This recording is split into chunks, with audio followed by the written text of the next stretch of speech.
Halo, selamat pagi guys.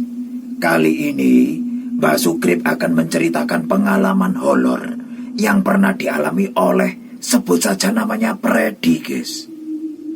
Kejadian itu terjadi sekitar tahun 2007. Saat kuliah dulu ya. Dia itu punya satu teman dekat perempuan, namanya Yola. Freddy dan Yola ini tinggal dan kuliah di Blitar, guys. Mereka beda kampus, tapi satu angkatan. Ayah Yola adalah seorang pejabat tinggi di suatu perusahaan. Keluarganya cukup kaya, guys. Lah, sebagai pejabat tinggi, ayah Yola ini selalu berpindah-pindah tempat kerja. Tentu saja, rumah dinasnya juga ikut pindah, guys. Pada saat itu, beliau itu baru saja mendapat tugas baru untuk memimpin salah satu kantor cabang dari perusahaan itu, guys. Cabangnya itu berada di Kota Batu. Sebagai pacar yang sudah cukup lama kenal dengan keluarga Yola, mau tidak mau, Freddy harus ikut membantu pindahan rumah, guys. Dari rumah yang lama ke rumah dinas yang baru. Tapi guys, memang pada dasarnya si Freddy ini seneng jalan-jalan, apalagi ya keluar kota. Jadi dia itu ya seneng-seneng saja diminta bantuan untuk pindahan, guys. Saat itu kebetulan hari Kamis, mereka itu berangkat dari Blitar ke Kota Batu menggunakan mobil pribadi. Singkat cerita, sekitar jam 5 sore, mereka sampailah di Batu, guys. Tidak mampir kemana-mana, mereka langsung menuju ke alamat rumah, guys. Dan tidak memakan waktu lama, mereka pun sampai di tempat tujuan. Ada sebuah rumah besar dengan halaman yang sangat luas, guys. Berdiri kokoh 2 pohon mangga yang rindang di dalam pagar. Bangunannya itu ya guys, bergaya Belanda yang sudah direnovasi. Lah, di sebelah kiri rumah ada jalur mobil yang mengarah ke belakang lewat pintu samping, guys. Lah, sepertinya garasi itu terletak di belakang rumah. Sebelum masuk ke dalam rumah, Freddy menyempatkan untuk melihat-lihat sekitar, guys. Di depan pagar ada trotoar yang berada di sisi jalan yang cukup besar. Walaupun itu bukan jalan protokol, guys. Angin sore waktu itu berhembus sepoi-sepoi, meniup daun-daun pohon mangga di halaman rumah. Udara sore itu cukup sejuk, guys.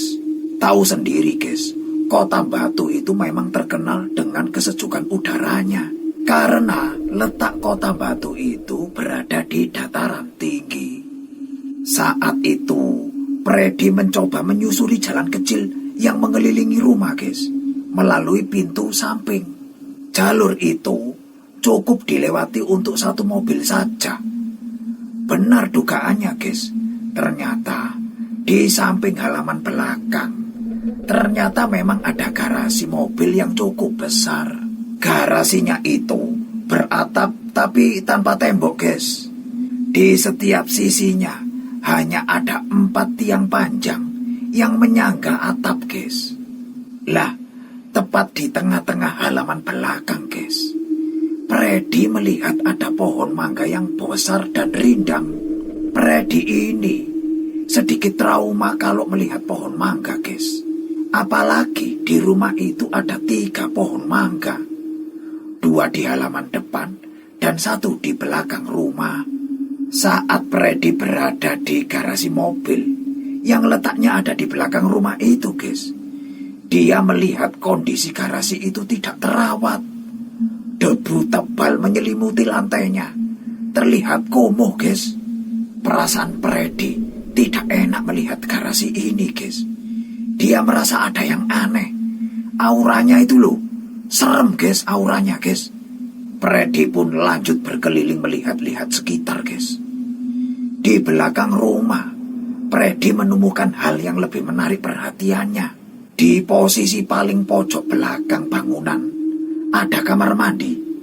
Lah, kebetulan saat itu dia sudah kebelet pipis, guys. Si Freddy pun langsung masuk ke kamar mandi itu, guys. Kamar mandi ini terlihat jarang dipakai, guys. Daun-daun kering bertebaran di lantainya. Kamar mandi ini berdesain seperti model pada zaman dahulu. Batu-batu alam menempel pada dinding bak mandi besar, guys. Dengan kloset jongkoknya yang terlihat kurang terawat, guys. Sore itu sudah mulai gelap. Cahaya kamar mandi ini hanya bersumber dari lampu bohlam 5 watt. Redup, guys, remeng-remeng. Setelah selesai buang air kecil, Freddy melangkah keluar dari kamar mandi. Lah, setelah itulah kok dia melihat di sebelah kamar mandi itu ada sumur yang cukup tua. Hanya ada sumurnya saja, guys. Tidak ada tali dan ember untuk nimba, itu tidak ada, guys. Lumut-lumut pun terlihat menyelimuti sekeliling temboknya, guys. Lubang sumur itu ditutup dengan papan yang cukup tebal dan lebar. Karena penasaran apakah masih ada air pada dasar sumur itu, Freddy pun langsung mencoba memindahkan papan penutup itu, guys, dengan sedikit menggesernya, sehingga dia bisa melihat ke dalam sumur. Saat itu, guys, nyamuk dan binatang kecil lainnya langsung berhambuр keluar, guys. Cukup lama Freddy melihat ke dalam sumur itu. Hari waktu itu sudah agak gelap menjelang malam, guys. Freddy menjadi susah untuk melihat dasar sumurnya. Lah, ketika sedang konsen melihat dasar sumur, tiba-tiba, guys, ada angin yang berhembus kencang dari dalam sumur menerpa wajahnya. Freddy pun ya langsung kaget. Dia refleks langsung mundur menjauh dari sumur itu. Barusan itu apa ya? Masa ada angin keluar dari dalam sumur? Banyak pertanyaan, guys, di dalam hatinya saat itu. Setelah sudah agak tenang, Freddy langsung kembali mendekat ke sumur tadi dan menutup lubangnya dengan papan seperti semula, guys. Dia pun kemudian langsung masuk ke dalam rumah lewat pintu belakang. Saat baru saja masuk pintu belakang, dia bertemu dengan Yola, pacarnya. "Kenapa muka kamu kok begitu?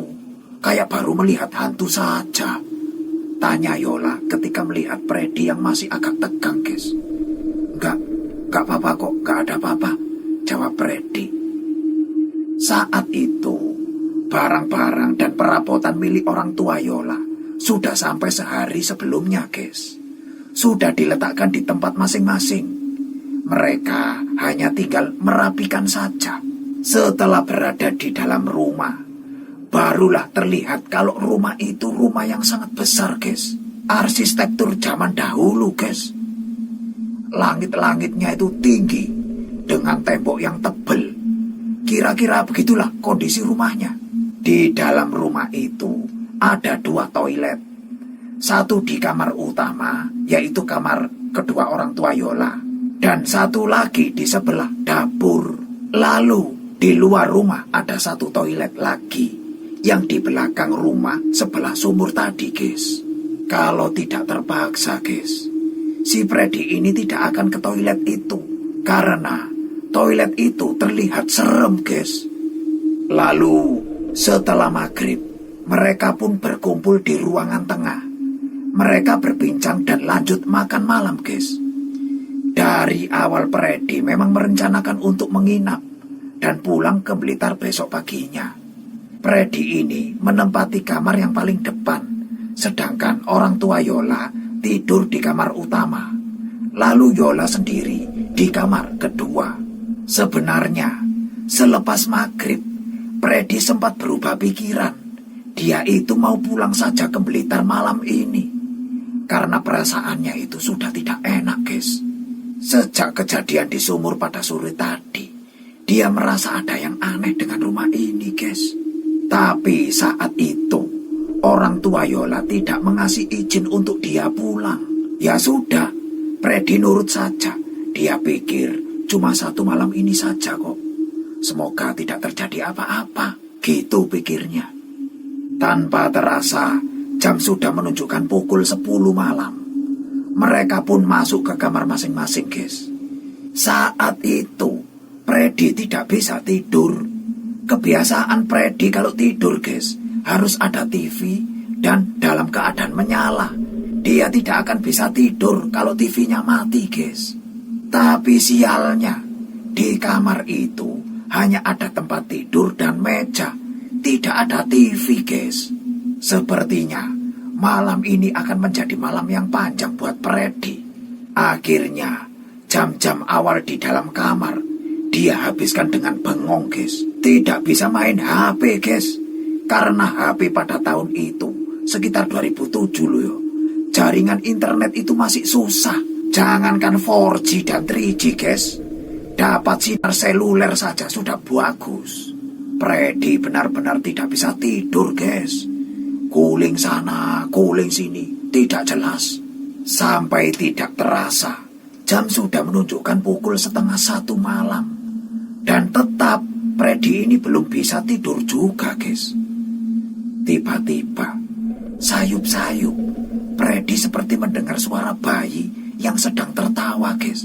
Dia mikir, kan tidak ada bayi di rumah itu.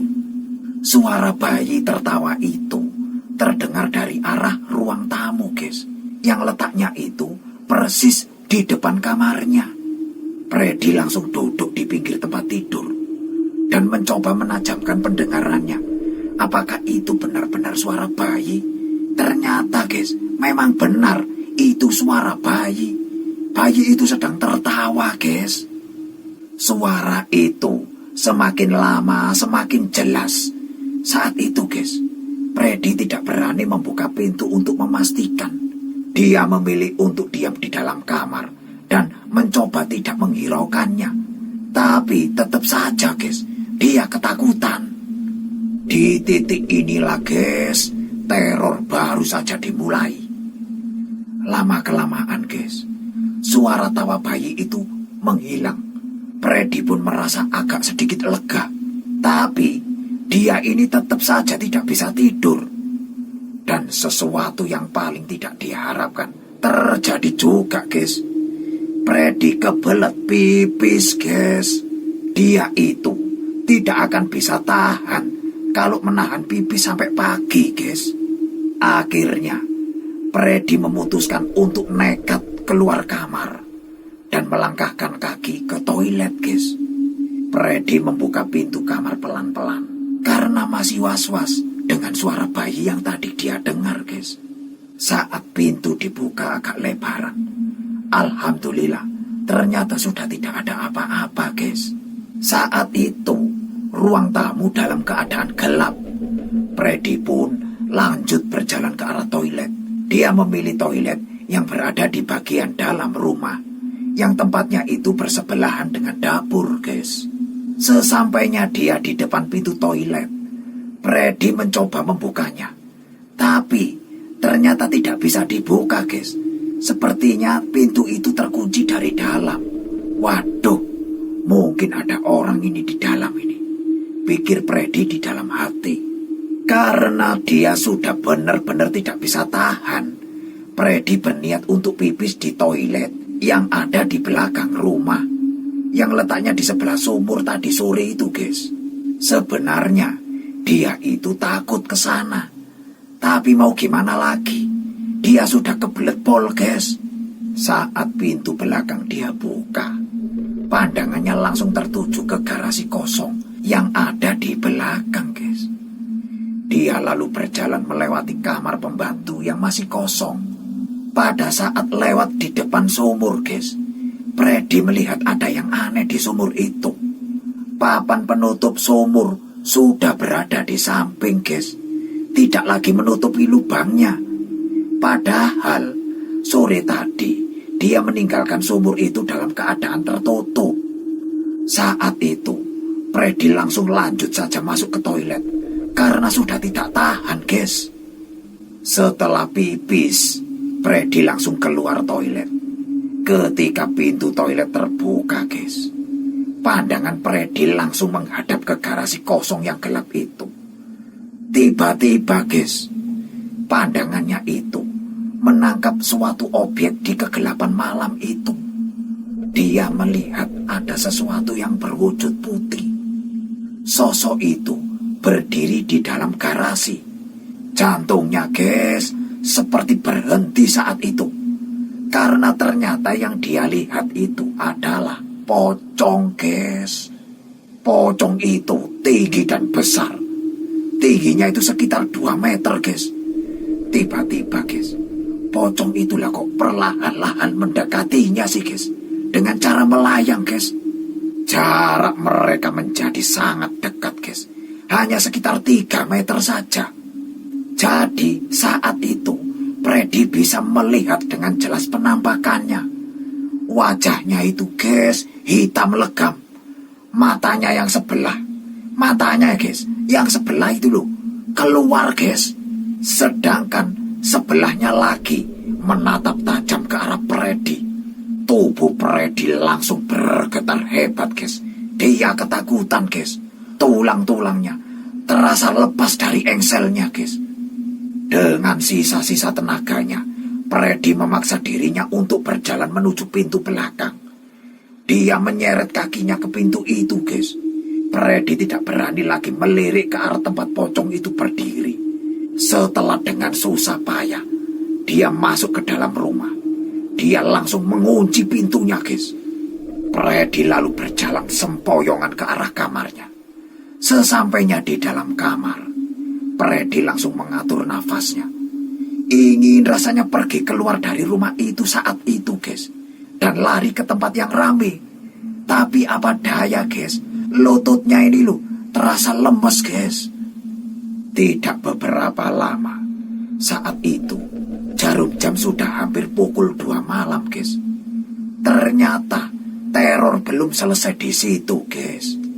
Sekali lagi, sayup-sayup Freddy mendengar tawa bayi dari ruangan tamu. Kali ini, suaranya itu semakin lama semakin jelas, guys. Freddy merasa benar-benar tersiksa malam itu pokoknya. Ingin hati lari dan masuk ke kamar Yola. Tapi ya nggak mungkin, guys. Kalau masuk ke kamar orang tuanya, malah tidak mungkin lagi. Tapi, guys, suara tawa bayi itu sangat menerornya, guys. Dengan rasa penasaran dalam dirinya, Freddy berjalan menuju pintu kamar. Dia memberanikan diri untuk ngintip keluar, guys. Dia penasaran apa yang sebenarnya terjadi di ruangan tamu itu. Setelah matanya cukup jelas melihat ke ruangan tamu, guys, ternyata dia melihat di sofa ruang tamu itu ada seorang wanita berambut panjang sedang duduk dengan bayi kecil di pangkuannya, guys. Wanita ini berpakaian daster panjang berwarna gelap. Sekali lagi, guys, jantung Freddy seperti berhenti berdetak. Badannya semakin lemes, guys. Tiba-tiba, guys, wanita berambut panjang itu lah kok menoleh ke arah Freddy, guys. Beberapa detik wajah mereka saling bertatapan, guys. Si Freddy langsung segera menutup pintu kamarnya jebruet gitu. Dia lalu duduk di pinggir tempat tidur. Badannya gemeter. Bulu kuduknya berdiri semua, guys. Pikirannya, aduh, semerawut wes, guys. Dia tidak bisa mikir lagi apa yang harus dia lakukan, guys.